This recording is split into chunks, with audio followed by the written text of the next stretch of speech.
They called it processing, not war. The chamber lights were set to ceremonial amber, a concession to tradition I found unnecessary. Data mattered, outcomes mattered. Species were variables and Earth had failed its assessments. I reviewed the B projections one last time as the council murmured behind me, their silhouettes tall and decorative. Humans had been noisy for centuries, broadcasting, protesting, threatening sanctions they could not enforce.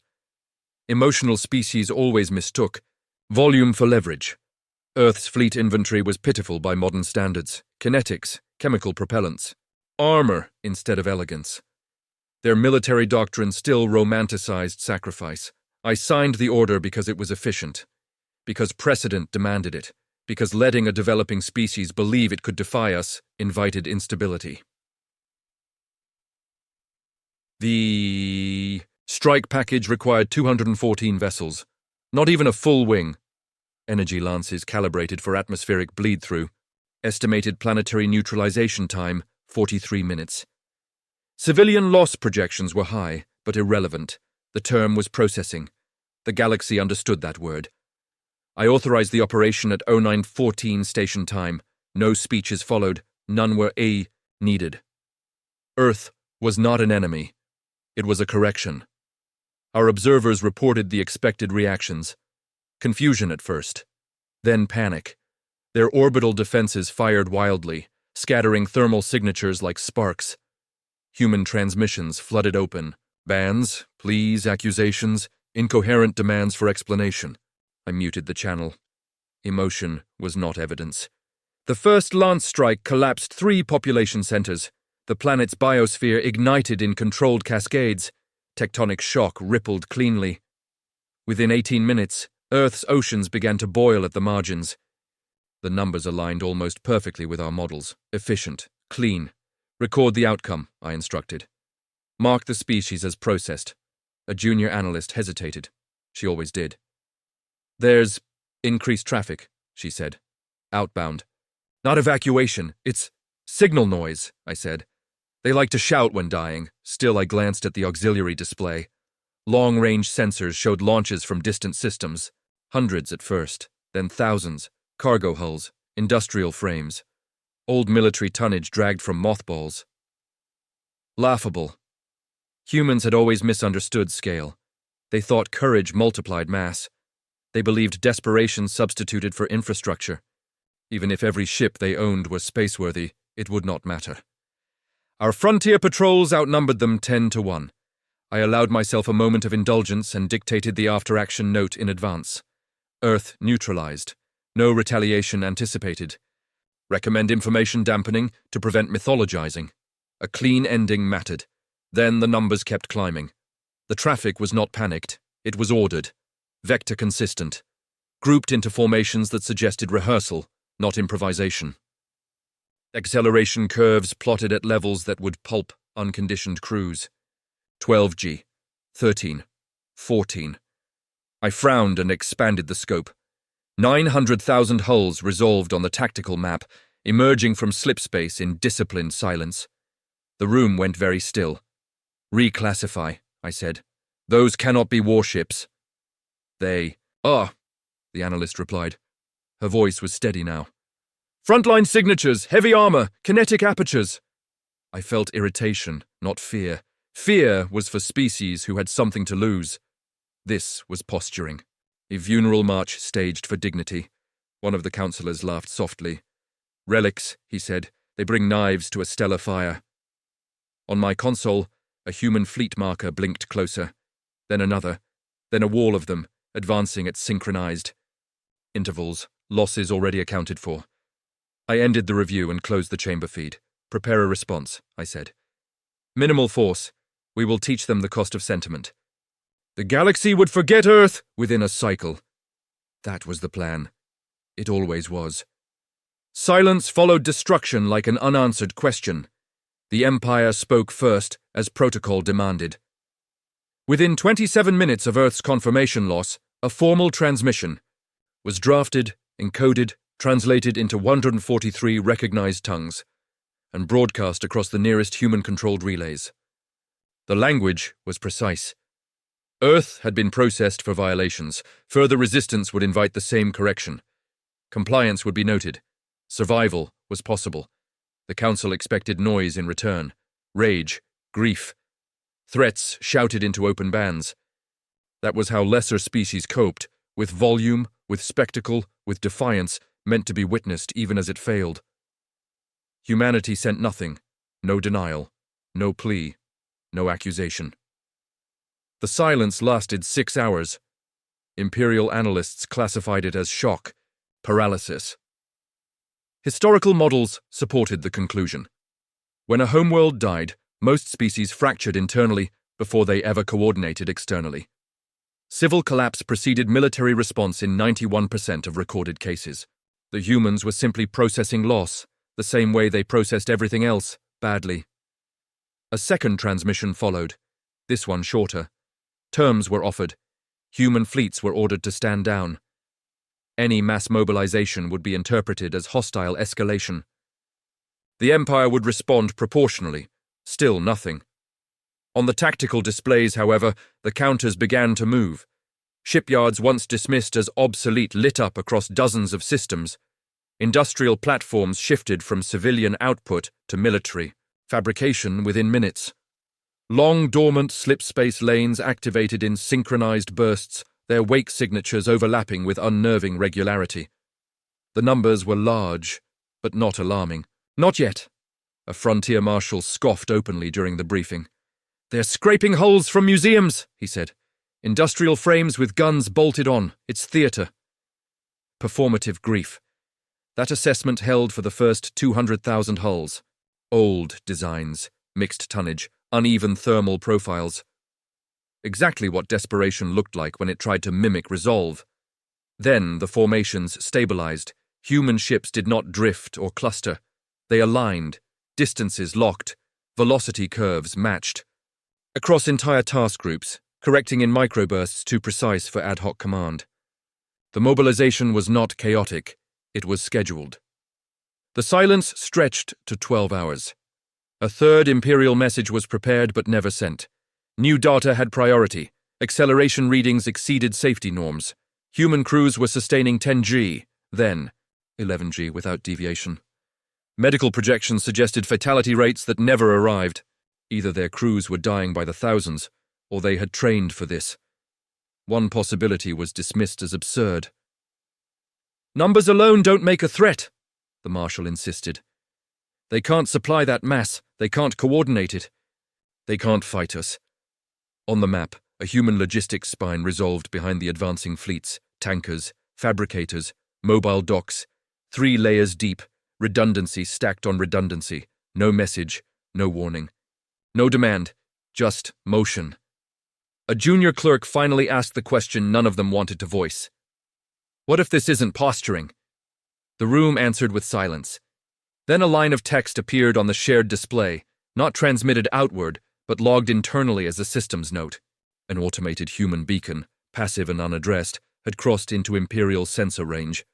It carried no greeting, no declaration, only a timestamp and a vector. No reply received. The Marshal waved it off. "They want us to blink first." But the fleets kept coming. Distance closed at a constant rate. Supply curves matched consumption forecasts with chilling accuracy. Loss tolerances were pre-calculated and already integrated into the advance. The Empire had demanded words. Humanity answered with movement, and the silence did not break. The first shots were fired to restore order. Imperial doctrine favored clarity. When a developing species crossed an unapproved threshold, you demonstrated consequence. Overwhelming energy, immediate losses, survivors scattered. The lesson propagated faster than any broadcast. At 03:22 local fleet time, 12 Imperial battle, groups advanced into optimal range and opened fire. The barrage was textbook. Coherent energy lances, phase-locked across formations, calibrated to slice through composite armor and overload shields in a single pass. Against peer adversaries, kill ratios averaged 73% in the opening minute. Against primitives, it was higher. The human vanguard did not evade. That initially was reassuring. Energy struck first contact hull's dead center. Shields flared white, then blue, then dimmed, exactly as expected. Several human ships vanished in expanding clouds of debris. The tactical, "Board updated," casualties registered. Then the numbers slowed. The second volley landed with perfect timing. More hits, more flares, but fewer losses than projected. The system flagged the discrepancy automatically. "Recalculate," an officer ordered. A third volley followed before the recalculation completed. This time the shields did not collapse. They flexed. Energy bled off in rippling arcs that crawled across hull plating instead of punching through. Armor blackened, peeled, sloughed away in controlled layers.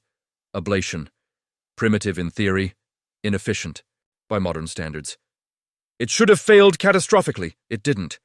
Human ships continued forward, formations intact. Spacing held to within 0.3%. Acceleration curves did not dip.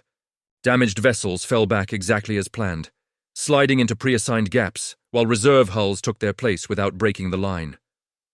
Losses were being absorbed.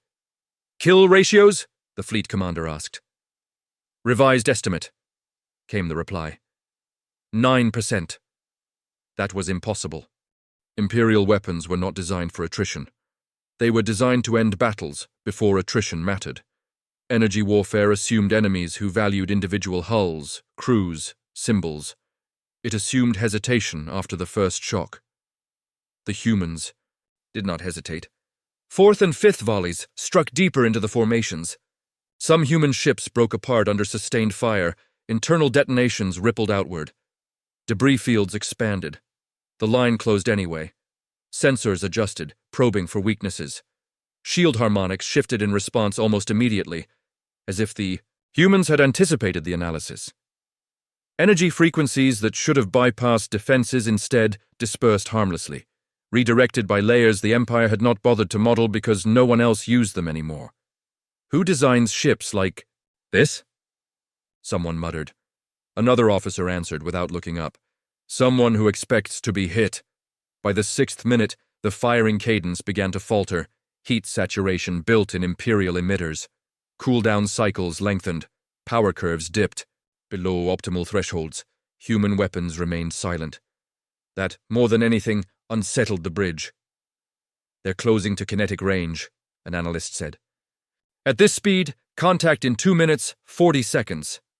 Then increase output," the commander snapped. "We're already at 100%. The next salvo burned out 3 emitters outright. 2 ships dropped from the firing line, their weapon spines slagged. Maintenance drones deployed, but it was too late. The humans crossed the last engagement boundary intact enough to matter. A revised casualty report scrolled across the display. Human losses, 4,112 hulls destroyed. Imperial losses, negligible. And yet the projected outcome curve had inverted. Expected human collapse probability fell below 30%. A systems warning pulsed quietly in the corner of the board, easy to miss amid the noise. Energy dominance compromised. For the first time since the Empire's rise, its weapons had done exactly what they were designed to do, and it was not enough. The human fleets continued forward, scarred, burning, and unbroken, as if loss itself were a resource already budgeted. Firing stopped, not by command but by necessity. In the sudden quiet between volleys, something fundamental shifted. The Empire had struck with everything that should have worked. The humans were still coming. Distance was supposed to be safety. Imperial formations were built around it. Vast, elegant lattices optimized for long range. Energy exchange. Space to maneuver, time to calculate. Engagement envelopes measured in tens of thousands of kilometers. Enemies died before they ever became close enough to matter. The humans rejected the premise entirely. Acceleration warnings cascaded across Imperial command boards as the human fleets surged forward. Not a surge born of panic or desperation, but a synchronized increase across every vector. 12G, 13, 14. The numbers stabilized there, sustained without oscillation. That should have killed them. Medical doctrine across the Empire held that anything above 8G for more than seconds was fatal without advanced inertial mitigation. Humans had none that registered on scans, no gravitic nullifiers, no field cushions, just mass and thrust. They'll burn out, someone said. They didn't. Human formations compressed as they accelerated, closing gaps that Imperial targeting algorithms relied on. Engagement ranges collapsed from 40,000 kilometers to 12,000 in under 3 minutes, then to 5,000, then less. Energy weapons lost efficiency at those distances. Beam coherence degraded. Fire control solutions recalculated too slowly to keep pace with the closing wall of metal. Imperial ships began to drift out of alignment as captains attempted evasive maneuvers never meant to be executed this close. The lattice bent, then warped. Human ships did not dodge. They threaded through the expanding gaps with brutal precision, using micro-burns to slide past energy arcs that had been lethal moments earlier. In holes scraped through residual plasma. Armor plates peeled away in incandescent sheets. Secondary explosions rippled across human decks. Acceleration did not drop. A tactical officer shouted range numbers faster than the board could update. 3,000 kilometers. 2824. Imperial commanders ordered formation resets, but the geometry no longer held. Ships designed to fight as nodes in a network were being forced into independent action. Overlapping fields of fire interfered with one another. Friendly energy scatter spiked. Human fleets exploited the disorder without broadcasting a single command. Their vectors were pre-plotted. Every closing angle anticipated the enemy's attempt to restore spacing. Where the lattice tried to tighten, humans punched through. Where it widened, they flooded the gap. A human cruiser took a direct lance strike through its forward hull and broke apart in a cloud of debris. 2 seconds later, the ships behind it adjusted course by less than a degree and passed through the wreckage without slowing. They did not flinch. At 200 kilometers, Imperial doctrine ceased to apply. Energy emitters required minimum distances to prevent self-interference. Human ships crossed those limits deliberately, pushing so close that firing solutions vanished entirely. Several Imperial captains hesitated, unwilling to risk catastrophic feedback. The humans closed another 400 kilometers during that hesitation. Break contact, a commander ordered. There was nowhere to go. Slipspace drives needed time to spool. Human missiles, still unfired, were irrelevant. The threat was the mass itself. Hundreds of thousands of hulls bearing down at relativistic fractions, each one a kinetic promise. Acceleration peaked at 15G for the final push. Human crews endured it because they had trained for it. Because they had accepted, long ago, that survival was not the same as victory. Loss rates ticked upward, 2%, then 3%, and were instantly compensated by reserves sliding forward on rails of thrust. Imperial ships began colliding with one another as spacing collapsed completely. Elegant lines dissolved into chaos. Command hierarchies fragmented. Individual captains fought blind. The humans reached effective kinetic range in 92 seconds. Distance died first. In the sudden, terrifying proximity, Imperial sensors filled with steel and fire, and the truth became unavoidable. This was not a charge. It was an execution maneuver, practiced until distance itself had become irrelevant. The human fleets did not slow as they crossed the final boundary. They had not come to trade fire. They had come to end the idea that range was protection. The first kinetic round was invisible. At a range where Imperial doctrine still hesitated, human fire control systems did not. There was no warning tone, no charge flare, no dramatic bloom of energy. Just a silent release of mass at speed. The round crossed 800 kilometers in less than a second. An Imperial battleship ceased to exist from the inside out. Its forward spine collapsed, reactors spiked, and the hull folded like soft metal under a hammer. Debris scattered outward in a cone that took 2 escorts with it before anyone understood what had happened. Impact confirmed, a sensor officer said faintly. Then the rest of the human fleets fired. Railguns, mass drivers, coil arrays, kinetic systems dismissed for centuries as inelegant relics, unleashed synchronized volleys across the compressed battlespace. Millions of projectiles, each tracked, timed, and assigned to targets already doomed by geometry alone. Imperial shields reacted too late. They were optimized to disperse energy, not momentum. The first wave punched through. The second wave followed, through the holes. Whole formations vanished in overlapping cascades of destruction. Ships snapped apart along stress lines no one had bothered to armor against. Command vessels went dark as their cores were physically displaced from their frames. The tactical clock started counting automatically. 17 seconds, Imperial fleets tried to respond. Energy emitters fired blindly into the storm of incoming mass, burning down isolated projectiles, while 10 more slipped through for everyone destroyed.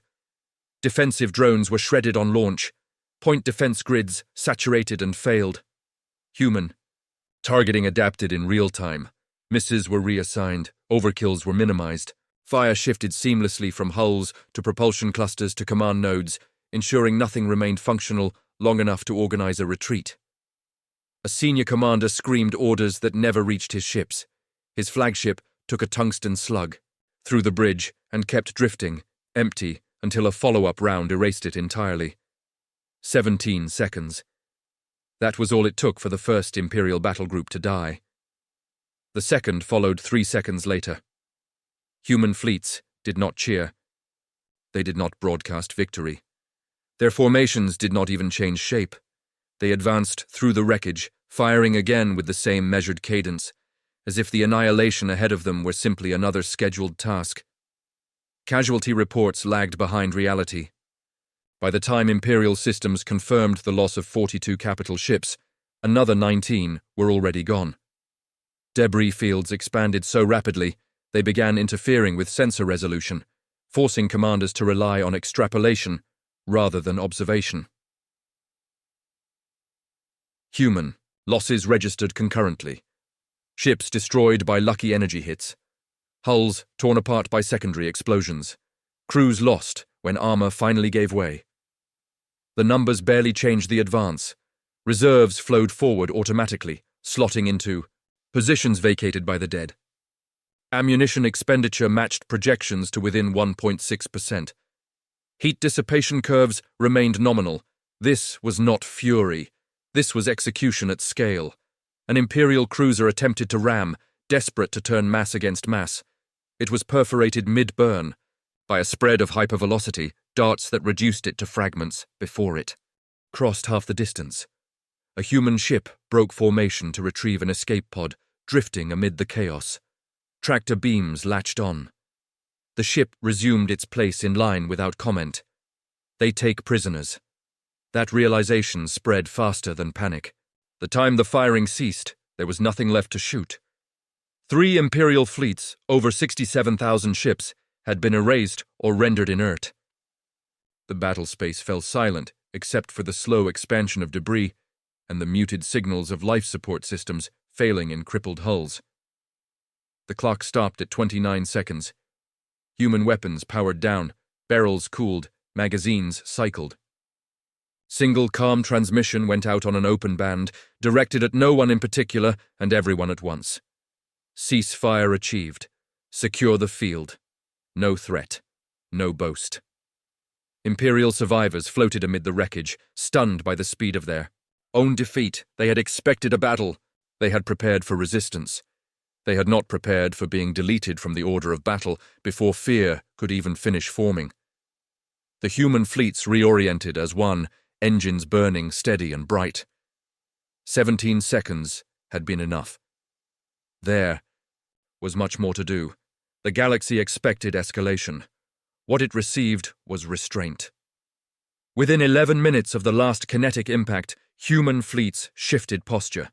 Weapons went cold. Formation density relaxed just enough to signal control without vulnerability.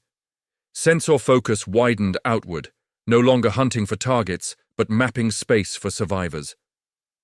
Then, the broadcast began. It was not sent on military channels. It went out on every civilian relay the Empire had ever permitted to exist. Merchant bands, emergency frequencies, even cultural archives rarely used outside of ceremony.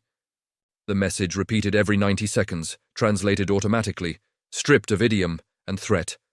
Evacuation corridors were marked in clean blue lines across contested systems. Time windows were precise. Vector tolerances generous.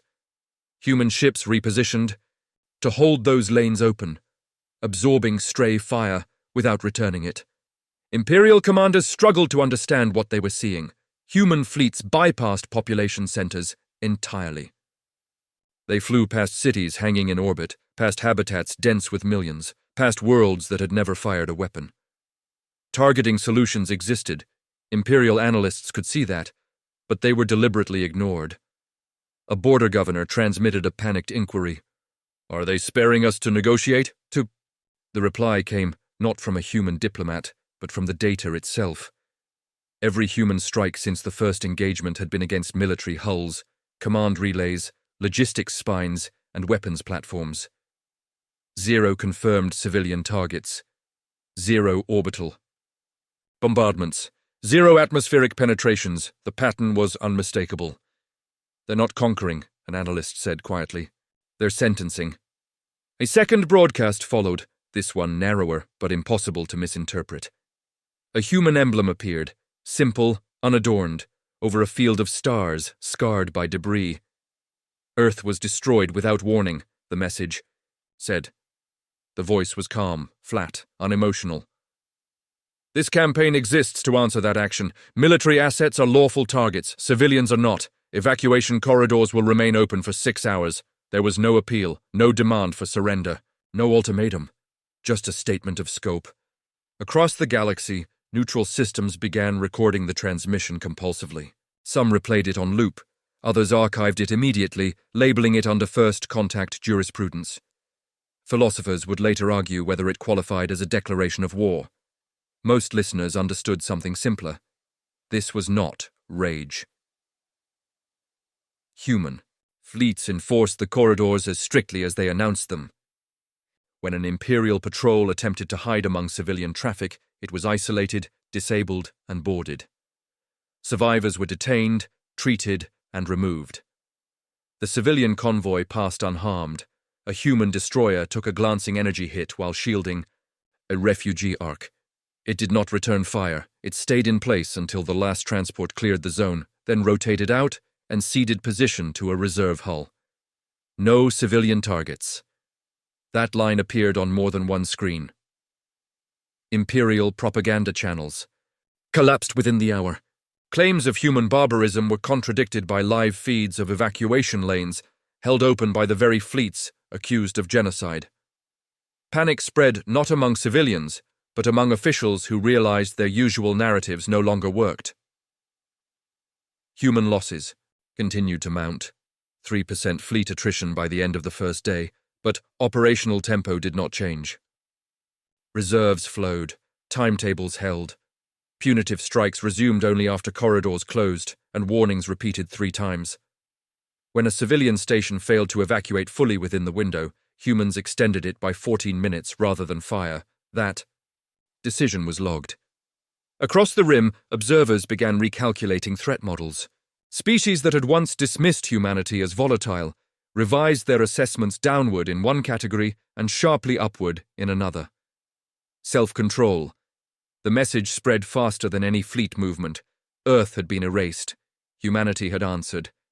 And they had drawn a line so clear that the galaxy could not pretend not to see it. This was not a war of conquest. It was a verdict, being carried out exactly as promised. They finally understood too late what the silence had meant. The Empire had assumed, in panic, disarray, a civilization lashing out blindly after losing its cradle. That assumption had shaped every early decision, every dismissive report, every delayed response. Humanity had been quiet because it was executing a plan.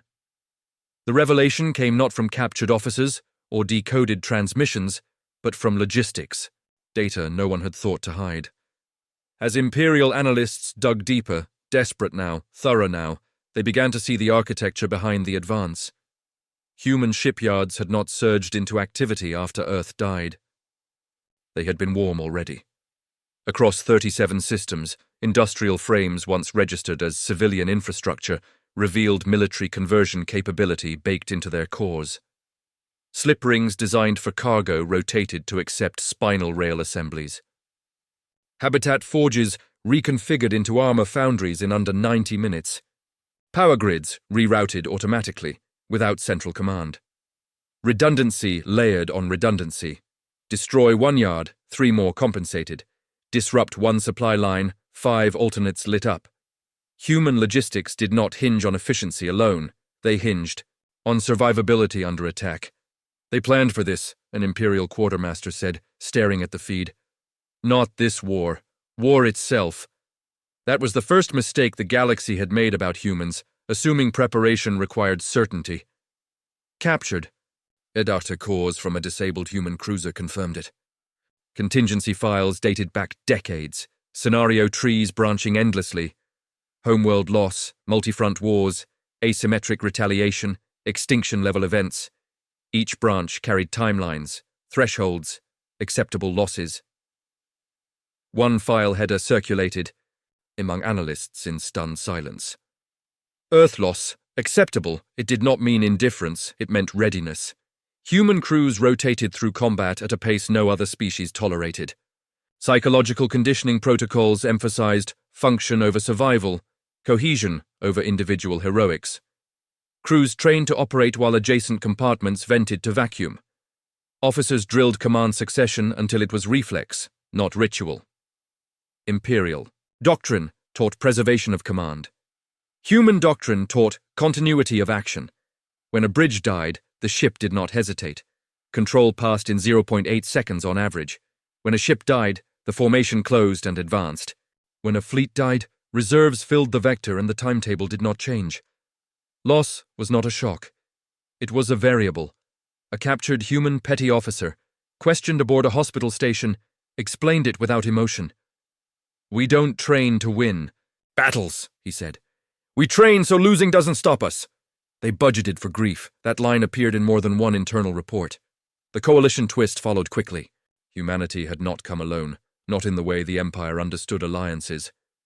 No banners flew, no joint commands issued orders. But data traffic revealed coordination with fringe systems long ignored by Imperial authority. Mining polities. Border. Enclaves. Species once sanctioned for non-compliance, they were not allies, they were suppliers. Human contingency plans had accounted for political isolation. They had diversified inputs decades earlier, trading protection and technology for quiet access. When war came, those networks activated automatically, feeding the machine without ever appearing on the battlefield. The Empire had prepared to fight a species. It had not prepared to fight an ecosystem. Human fleet losses crossed 5% by the second, major engagement. Imperial analysts flagged it as unsustainable. Human projections disagreed. Replacement hulls were already en route. Crews rotated from training cadres that had never expected to see Earth. For them, this war was not revenge. It was duty inherited. This wasn't anger. This was rehearsal. As the realization spread, something colder replaced arrogance inside Imperial command structures. Their enemy had not improvised brilliance under pressure. They had simply stopped pretending peace was permanent. Humanity had lived with the assumption of catastrophe long enough that when it arrived, nothing fundamental broke. Earth's destruction had not triggered the plan. It had only selected which branch to execute. And as the fleets advanced deeper into Imperial space, one final detail became impossible to ignore. Every human formation moved as if there would be no reinforcement beyond what already existed. They were not fighting to survive. They were fighting to finish. The core worlds fell without ceremony. Human fleets did not announce their arrival.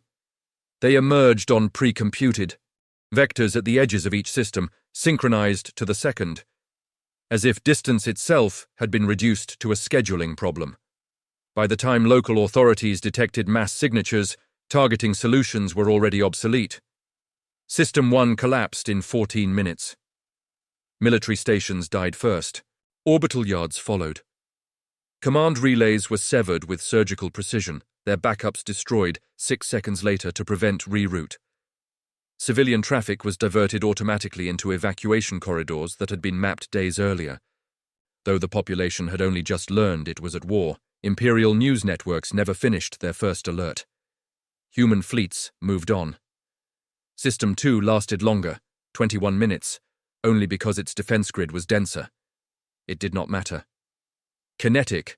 Strikes punched through hardened nodes, detonating reactors inward, minimizing debris spread.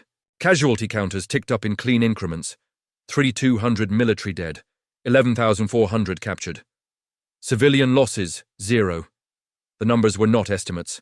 They were live. Across the Empire's heartland, the pattern repeated. Fleets entered, neutralized, and exited before confirmation packets from the previous system could propagate. News lagged behind reality by hours. Panic lagged by days. They were faster than fear. Imperial commanders attempted to consolidate, ordering remaining assets toward the capital cluster. Human interdiction groups anticipated the move. Slipspace corridors collapsed under targeted mass shadow deployments, forcing retreating fleets into predictable choke points where they were disabled, not destroyed. Disabled ships were boarded, crews disarmed. Medical aid followed within minutes. Governor attempted defiance in System 4, broadcasting threats from a planetary capital shielded by centuries-old treaties. Human fleets acknowledged the transmission, recalculated, and destroyed every orbital weapons platform capable of violating evacuation corridors. The planet remained untouched. The governor's message ended mid-sentence.